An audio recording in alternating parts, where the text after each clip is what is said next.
சாந்த குணம் எல்லா மனுஷருக்கும் தெரிந்திருப்பதாக. ரெண்டு, முதல்ல சந்தோஷமா இருக்கணும், ரெண்டாவது எப்படி இருக்கணும்? சாந்த சாந்த குணம். எடுத்ததுக்கெல்லாம் கோபப்படக்கூடாது, எடுத்ததுக்கெல்லாம் நீ குறை சொல்லக்கூடாது.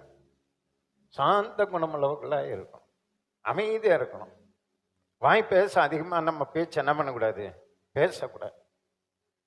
மற்றவர்களை நம்ம துக்கப்படுத்தக்கூடாது.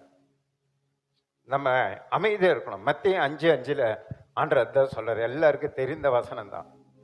மத்தேயு சாந்த 5:5. குணமுள்ளவர்கள் பாக்கியவான்கள், சாந்த குணமுள்ளவர்கள் பாக்கியவான்கள், அவர்கள் பூமியை சுதந்தரித்துக் பூமியை கொள்வார்கள். சுதந்திரித்துக் கொள்வார்கள். சாந்தமாய் இருந்து பழகணும். கடைசி நாட்களில் நம்ம ஆவியினால அப்பதான் பலப்பட முடியும். நீங்க கோபப்படுகிறவர்களாய், எரிச்சல் படுகிறவர்களாய், அடுத்தவங்க கூட நீங்க பழி வாங்குகிற குணமுள்ளவர்களாய் இருந்தீங்கன்னா பரிசுத்த ஆவியானவர் உங்களுக்குள்ள இருக்க முடியாது. அந்த குணம் தான், இதுதான் பிராக்டிஸ் பண்ணணும். பிராக்டிஸ் அந்த எக்ஸசைஸ். நீங்க கையை இப்படியே நீங்க ஒரு 10 நாள் நீங்க ஆட்டி கொண்டிருங்க, நல்ல இங்க ஸ்ட்ரென்த் வந்துடும். அது போலதான் நீங்க சாந்தம் என்பது தானா வராது, ஒரு நாள்ல வராது. நீங்க டெய்லி ட்ரை பண்ணணும்.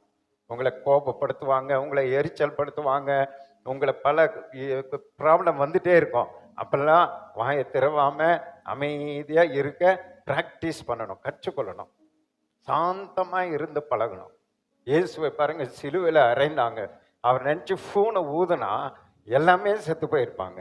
ஆனா அமைதியா இருக்கிறார் பாருங்க, சாந்தமா இருக்கிறார் பாருங்க. அதுதான் கிறிஸ்தவர்களுடைய பலப்படுவதற்கான ரகசியம். அதை அவர் கற்றுக் கொடுக்கிறார். அவர் தான் நமக்கு சொல்லி தரார். உன்னை கர்த்தர் பலப்படுத்தணும், உங்களை கர்த்தர் இன்னும் உயர்த்தணும், ஆசீர்வதிக்கணும்னா ரெண்டாவது அருமையான தேவனுடைய பிள்ளைகளை சாந்த குணமுள்ளவர்களா இருக்கணும். சண்டை போடுகிறவங்களா இருக்கக்கூடாது.